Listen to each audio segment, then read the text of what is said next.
Bonjour à toutes et à tous et bienvenue dans le Burger du mois. Le Burger du mois, c'est la seule émission du PAF consacrée à la vraie pop culture, celle qu'on aime, celle qui nous fait vibrer, avec au sommaire ce mois-ci. Le steak, notre gros dossier, se posera la question comment un riche héritier va faire de la fédération de catch de son père un véritable empire de l'entertainment US. La salade, notre pause nostalgie, reviendra sur un jeu culte, GoldenEye sur Nintendo 64, qui fêtera bientôt ses 20 ans. Et la sauce, celle qui fait toute la différence, remontera également le temps et vous parlera de Babylone, qui était un petit peu l'ancêtre du Burger du mois. Cinéma, comics, jeux vidéo, musique, c'est tout simplement le meilleur du meilleur, du meilleur, du meilleur, du meilleur. Une émission Beaucoup de meilleur, pleine d'amour. Et d'ailleurs, Joe, Oui. je tenais à t'offrir ceci. Oh Parce que c'est notre 7e émission C'est trop ensemble, mignon. et donc en témoignage de notre amour, Il est je voulais adorable. t'offrir un petit cadeau. Attends, moi aussi je vais t'offrir un truc. Tiens, bah voilà, ça, un blender. Pourquoi? Parce que tu mixes mes émotions. Voilà. Je vais te laisser te remettre de toutes ces émotions fortes et on va balancer le sang conservateur. Tout ce que nous n'offrirons pas à Nico Pratt ce mois-ci et tout ce dont on ne parlera pas dans le burger.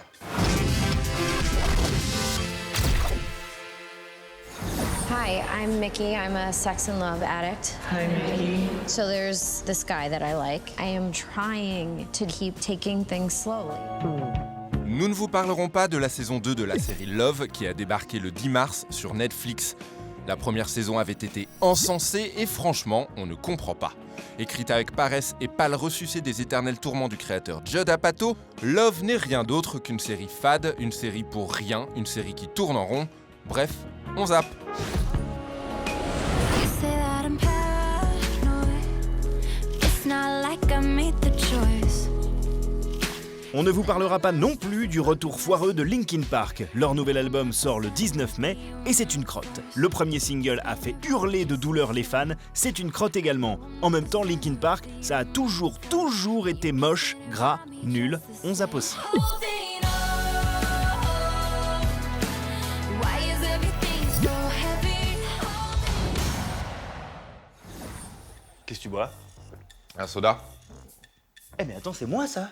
Ouais? Mais ça c'est toi? Mais C'est ouais! nous en fait. Mais ouais, on a notre propre merchandising maintenant, on est trop super bien. connus au Japon, c'est un pote qui m'a fait ça. Un pote japonais? Non, de Rennes. Ah bah c'est pas grave, c'est cool Mais ouais, aussi. c'est cool, hein. C'est dingue, le burger du mois, mais ça envoie du steak.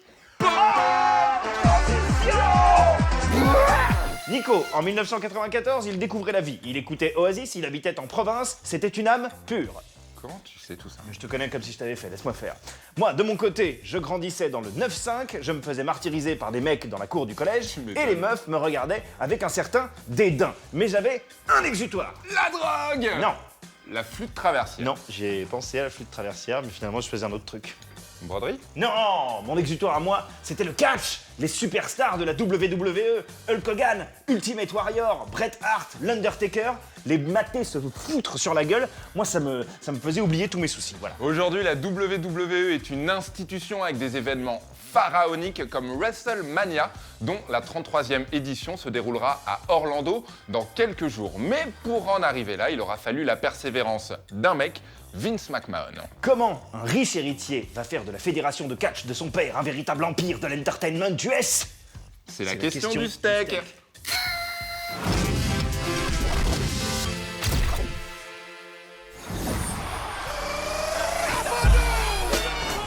Au début des années 80, les fédérations de catch américains, c'est un peu comme les provinces de Game of Thrones, il y en a partout, et c'est le bordel.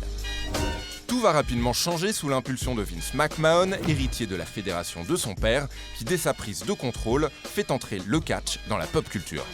3 inches and must have a 3-inch jab. En faisant de Hulk Hogan, Mr. T et Mohamed Ali les têtes d'affiche du premier WrestleMania en 1985 au Madison Square Garden, McMahon lance l'une des plus grandes machines de l'entertainment US.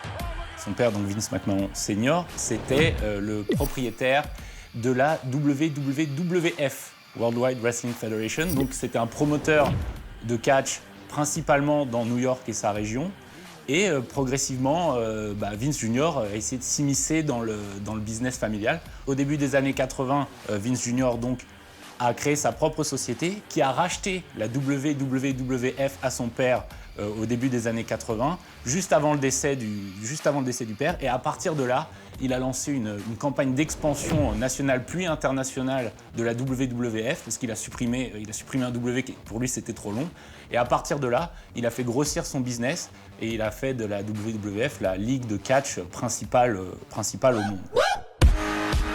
Au fil des ans, WrestleMania et les catcheurs de la World Wrestling Federation gagnent en notoriété.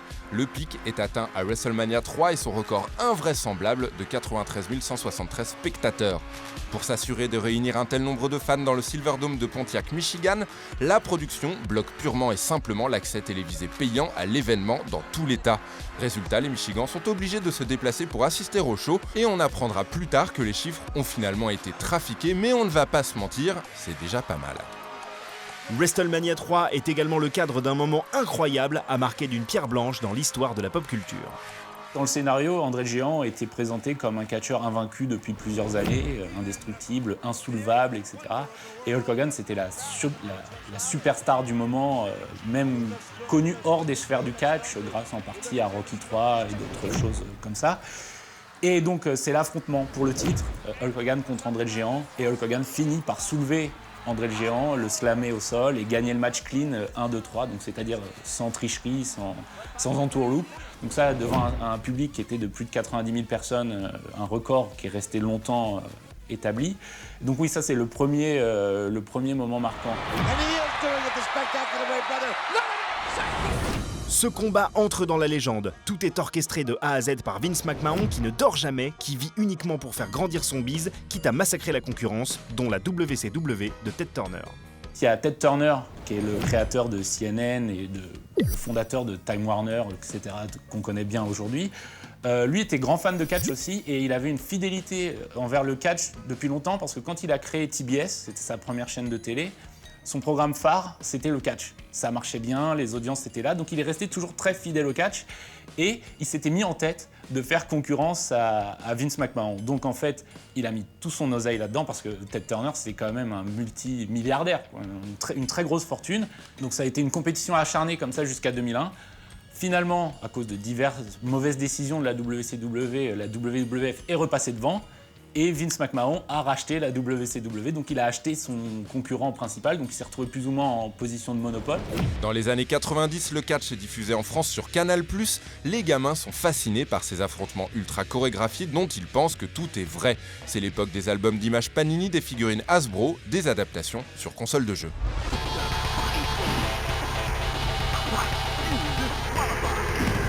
Les héros se nomment Ultimate Warrior, l'Undertaker, Bret Hart, Shawn Michaels, toute une galerie de personnages qui, pour les kids de l'époque, sont ce qu'il y a de plus proche d'un super-héros.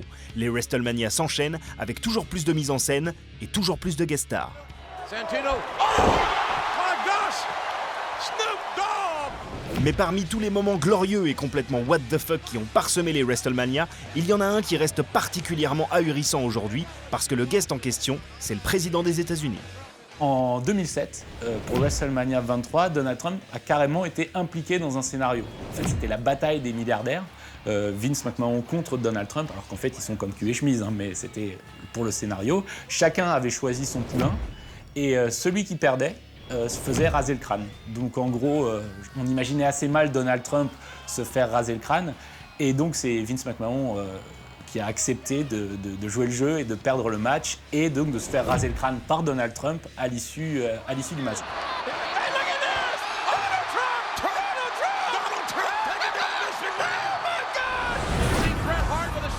Aujourd'hui, la fédération, désormais appelée WWE suite à un procès avec la fameuse ONG de défense des pandas, est devenue une institution. Même si l'exubérance des années 90 paraît loin, la Ligue aura révélé des stars internationales comme The Rock, connu des amateurs de films d'action sous le nom de Dwayne Johnson. Vince McMahon règne toujours en leader incontesté du catch US. Ses accointances avec Trump ont amené sa femme à obtenir un poste au gouvernement et sa fille est mariée au catcheur Triple H, grand favori pour la succession. Mais ça, c'est pas pour tout de suite, parce que McMahon, il pète le feu.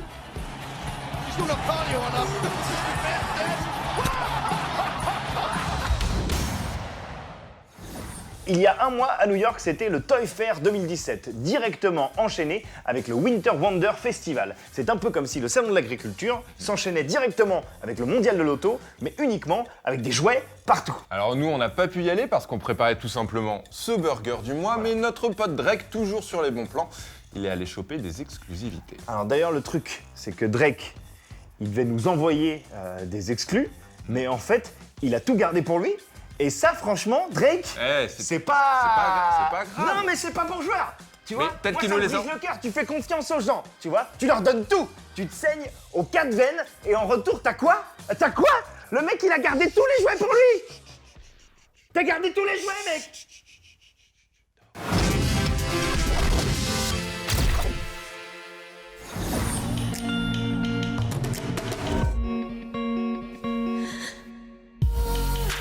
Dans les allées du Toy Fair et Winter Wonder 2017, Drake a chopé toutes les meilleures exclus pas encore arrivées en France et qui rendent Joe complètement fou.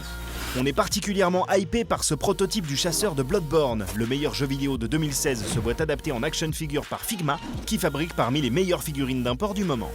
Autre truc qui nous rend zinzin, c'est la boîte Super 7 qui vient de récupérer la licence des maîtres de l'univers et vont proposer des trucs dingues, mais genre vraiment. Des figurines inédites réalisées exactement comme si elles étaient sorties dans les 80s. On aura donc un nouveau Hordak, un nouveau Musclor, un nouveau Skeletor à l'ancienne, dans des reproductions des blisters d'origine, avec des looks différents, faits pour coller exactement à la manière dont ils étaient représentés dans le dessin animé. Par le pouvoir du crâne ancestral.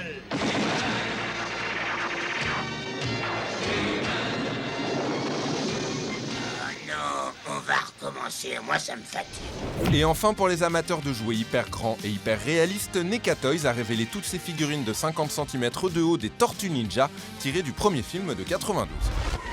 What the heck was that? Looked like sort of a big turtle in a trench coat. Et sincèrement, on n'a jamais eu autant l'impression que des personnages sortaient de l'écran pour finir entre nos mains, c'est hallucinant. Yeah! I love being a turtle! Maintenant, Drake, ce serait quand même sympa de nous en envoyer 2 ou 3. Ouais, parce que vu comment on t'aide à booster ta carrière en France, ce serait un minimum, hein, Drake. Pour Nico et pour moi et pour beaucoup d'entre vous, on le sait, 1985-1995 a été une décennie fondatrice. L'arrivée de Frank Miller qui redéfinit Batman et Daredevil, les consoles de salon, l'émergence de cinéastes tels que McTiernan, Tim Burton ou James Cameron, la déferlante Akira, n'en jetez plus, on en passe. Et pour faire vivre cette pop culture en France, pour la glorifier et la faire découvrir à un public pré-internet, il y avait une émission, un ovni, un truc qu'on n'a jamais revu par la suite. Mais qui a eu assez d'impact pour créer des vocations. Cette émission que vous regardiez peut-être se nommait Babylone et elle était présentée par Numa Rodagil. Numa a été un pionnier et il est toujours là, au service de la pop culture. Sans lui, on ne serait pas les mêmes et cette émission n'existerait tout simplement pas. On a voulu en parler avec lui de cette incroyable aventure Babylone. C'est la sauce de ce burger, Savor 90s.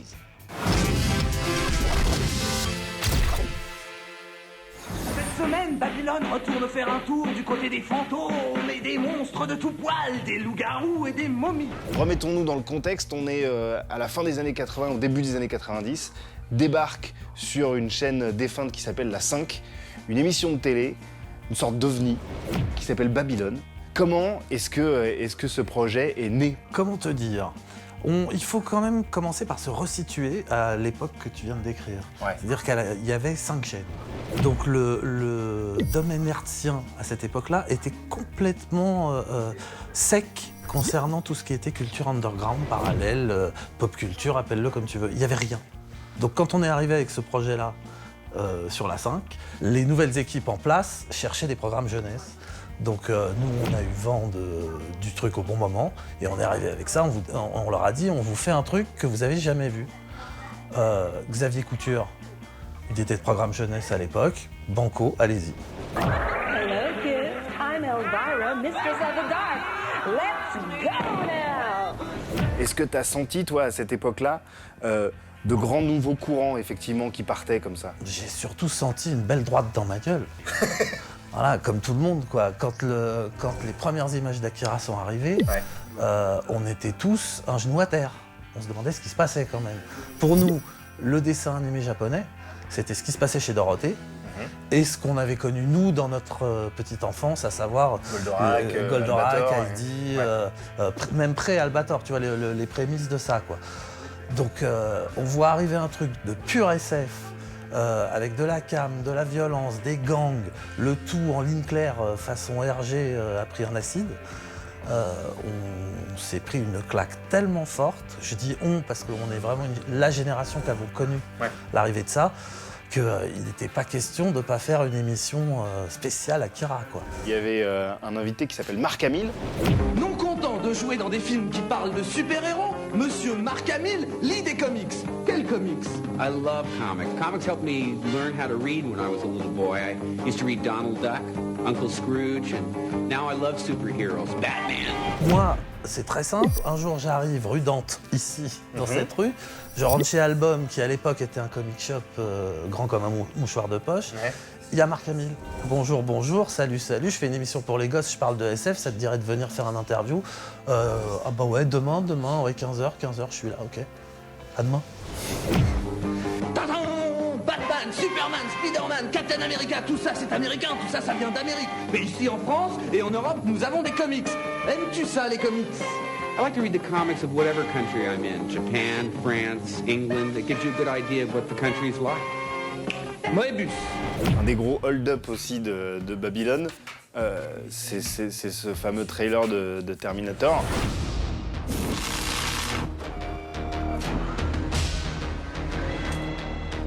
Ça a été hallucinant. Bon, on savait, nous, depuis déjà 6 mois que le Terminator était en tournage, on avait tout suivi, Cinefex et compagnie, on savait de quoi il en retournait. Maintenant, personne n'a jamais vu aucune image. Tout d'un coup, boum, il y a le trailer qui sort. Ce fameux trailer un peu cheap d'Arnold en gros plan qui passe dans le grille-pain avec l'œil qui s'allume. Okay. Bon, ce trailer-là, on était comme des fous, on le voulait. Il y en avait 2 copies. En France? En France, à Paris. Donc il a fallu qu'on trouve la bonne attachée de presse, au bon moment, le bon bureau, qu'on se déplace, qu'on court, qu'on envoie des coursiers à gauche, à droite. C'était vraiment une course. Il n'y avait pas de copie. Il fallait l'avoir à la main pour pouvoir la diffuser. L'émission était en montage, ils attendaient. Voilà, nous, on était en bagnole, on est passé d'un bureau à l'autre et finalement on a réussi à mettre la main sur la copie. On l'a ramenée, on l'a incrustée dans l'émission. 2 jours après, elle passe à l'antenne, avant Canal+. Et là, on était les rois du hold-up. Canal+, qui était producteur du film. Producteur du film, évidemment. Donc en fait, vous avez grillé la politesse au producteur.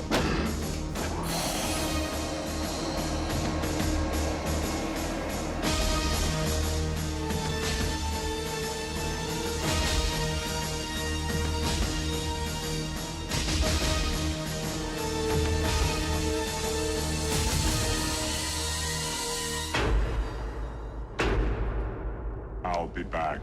Merci beaucoup. À bientôt, Jérémy. À très bientôt.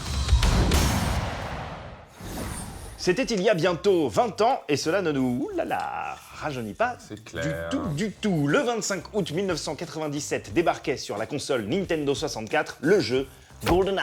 Un jeu culte qui a bercé nos après-midi de gosses et qui a bousillé quantité d'amitié, surtout si tu avais le culot, voire l'indécence, de choper le pistolet d'or. Un jeu qui reste encore aujourd'hui l'un des meilleurs jeux de cette console. Et même, n'ayons pas peur des mots, l'un des meilleurs jeux de tous les temps. La salade, notre pause nostalgie, revient donc sur GoldenEye 64. Tu m'en veux toujours pour le pistolet d'or? Non. Si, tu vois, tu dis que tu m'en veux pas, mais tu m'en veux. C'est bon.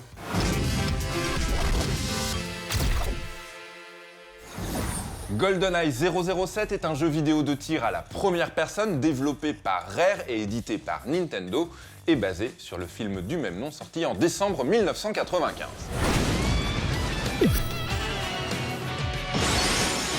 James Bond. James Bond. L'un des meilleurs Bonds, si tu veux mon avis, en tout cas le seul bon Bond avec Pierce Brosnan, ça c'est certain. Et même si vous avez passé comme nous des heures sur ce jeu, je suis prêt à parier que vous ignorez encore beaucoup de choses. Ah non, moi je sais tout.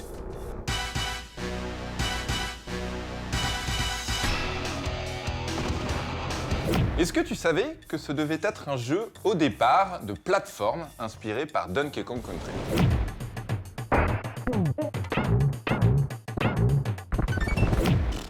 Bien sûr, je le savais.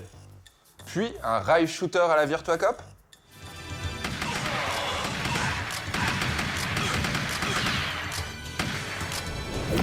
Oui, je savais aussi. Et est-ce que tu savais que le docteur Doak qu'on voit au début du jeu est en fait l'un des créateurs de ce jeu? Mais évidemment.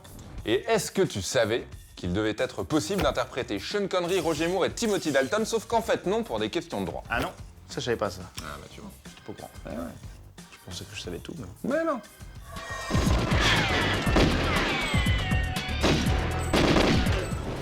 Mais le plus dingue dans cette histoire, c'est que GoldenEye a bien failli ne jamais voir le jour. En effet, face à une espèce de truc plombé de bugs en tout genre, Nintendo a tout simplement arrêté pendant 3 mois de financer ce joyeux foutoir. Malgré cela, Rare a continué de payer ses équipes et a avancé sur le jeu avec une foi inébranlable. Et ils ont eu raison, tout comme ils ont eu raison, sans prévenir personne, de travailler dans leur coin sur un mode multijoueur. Ce fameux mode multijoueur qui nous a rendu dingue ma boule, eh bien il ne fit son apparition que 3 mois avant la sortie du jeu, in extremis donc.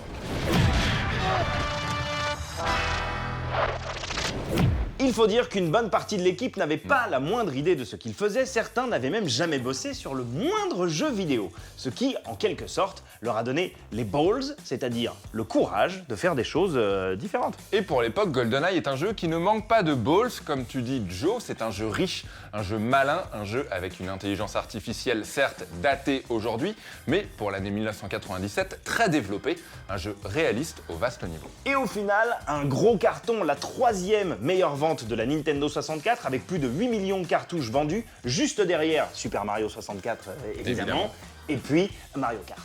Balèze. On pouvait pas y échapper.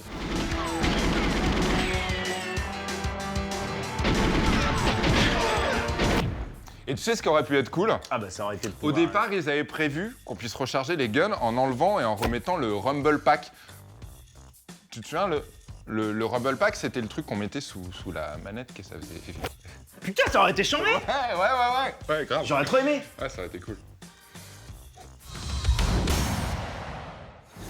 C'est une histoire dont vous avez peut-être entendu parler car elle a fait grand bruit. Une histoire de fans, une histoire de studio, une histoire de sous, une guéguerre entre un Trekkie, un fan de Star Trek et la Paramount qui possède les droits de la licence. Alors au départ, il y a une réelle envie de bien faire et de crier son amour pour Spock et Kirk. Mais au final, on est passé à un petit chouïa d'un procès à plusieurs millions de dollars. Ce sont les pickles, le clash du mois, ce qui donne toute sa saveur à la pop culture. Longue vie et robustesse, case bonus. T'étais pas loin. C'était pas ça, mais t'étais pas loin.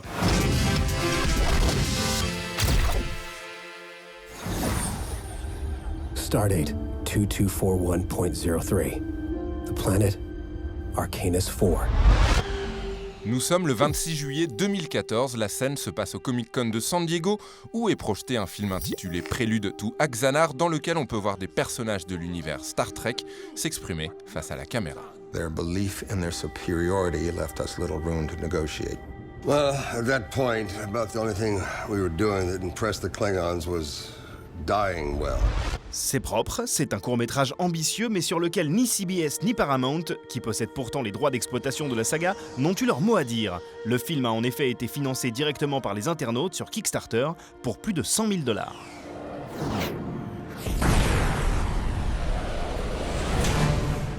Et ce n'est que le début car Alec Peters, à l'initiative du projet, envisage alors de produire un long métrage et a même créé sa boîte, Axanar Productions, dans ce but.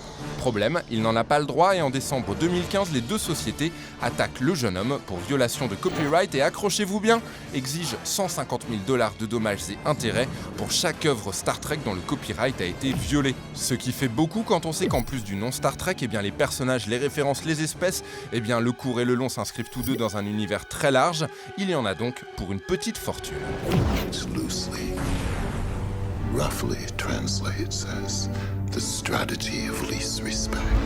Mais selon Alec Peters, en tant que fan, il en a le droit, puisque l'histoire de Star Trek, c'est aussi celle de dizaines de fanzines et de fanfictions. Bref, Star Trek existe grâce aux fans, qui avaient d'ailleurs sauvé la série d'une première annulation dans les années 60. I'm in love with you, Mr. Spock. Mais ici, les choses sont différentes puisqu'une somme d'argent est engagée et elle est conséquente. Impossible donc de parler de simple envie de fan, en tout cas selon Paramount. En mai 2016, J.J. Abrams, réalisateur de Star Trek et Star Trek Into Darkness, affirme être du côté de Peters et de son projet Axanar et déclare avoir parlé à Paramount à ce sujet. Mais un mois plus tard, pas de répit pour les fans. CBS et Paramount publient une série de règles à l'attention de celles et ceux qui souhaiteraient réaliser un fan-film. Parmi elles, le film ne peut pas excéder 30 minutes en tout, le titre ne doit pas mentionner Star Trek, mais il doit être sous-titré une fan-production Star Trek. Les costumes doivent être ceux du merchandising officiel, et les acteurs doivent être des amateurs. Don't push the pink skins to the thin ice. Pour Axanar, c'est un souci, sauf qu'un terrain d'entente est finalement trouvé. On ne connaît pas les détails, mais une chose est certaine, Axanar devra se plier à la règle des 30 minutes, ce qui fait forcément enrager les fans qui attendaient un long métrage. Un projet qui ne fait pas que des heureux donc, certains reprochant même à Alec Peters de se faire du fric sur le dos de la franchise et les vrais Trekkies. Bref, affaire à suivre.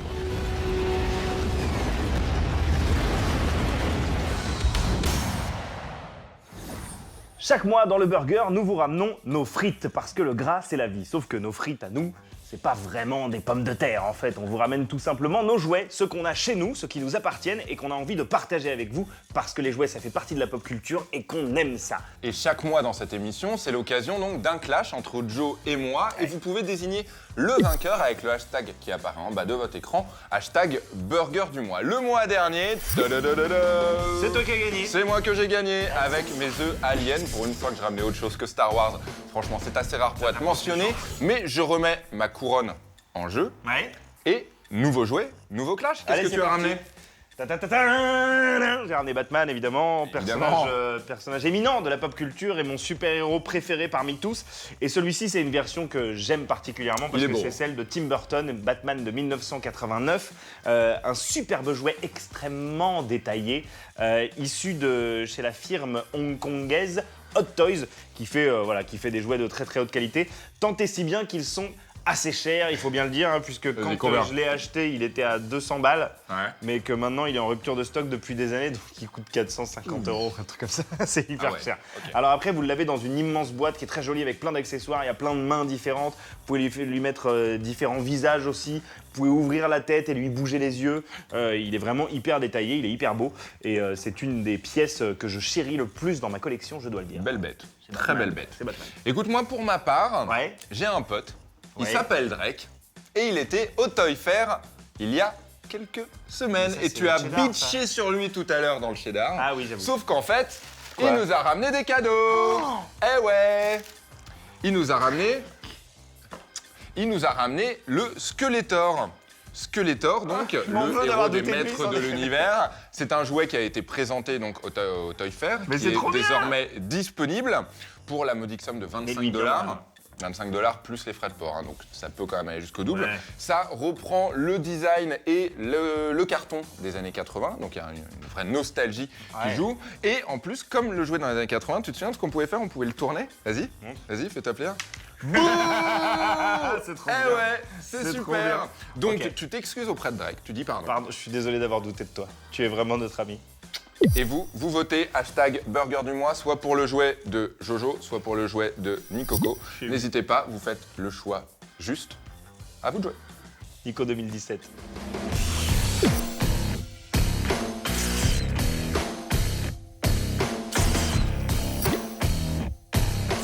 Le burger est là, il est appétissant, mais il n'est pas complet sans son petit drapeau. Le petit drapeau, c'est tout ce dont on espère vous parler le mois prochain. Et justement, on se quitte là-dessus. Bon appétit, respect, robustesse, caius, bonus. Bon app!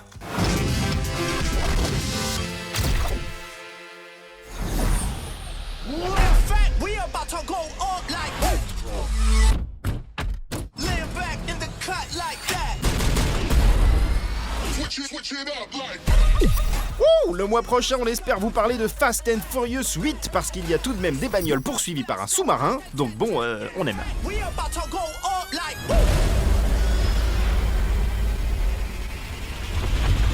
Oh shit! We're gonna need a bigger truck.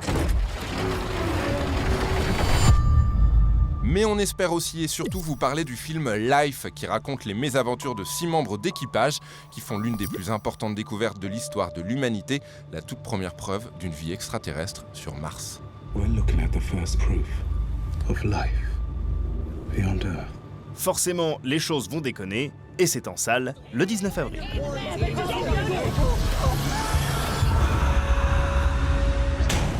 Quelle est la différence entre un rappeur et un campeur? Je sais pas. Le rappeur, il nique sa mère et le campeur, il monte sa tante. Ok Nico, justement Drake, il est rappeur et c'est notre pote. Et chaque mois... Qui sont les 2 plus gros rappeurs en Russie? Je sais pas. Kool Tchétchène et Joe Tsar. Merci.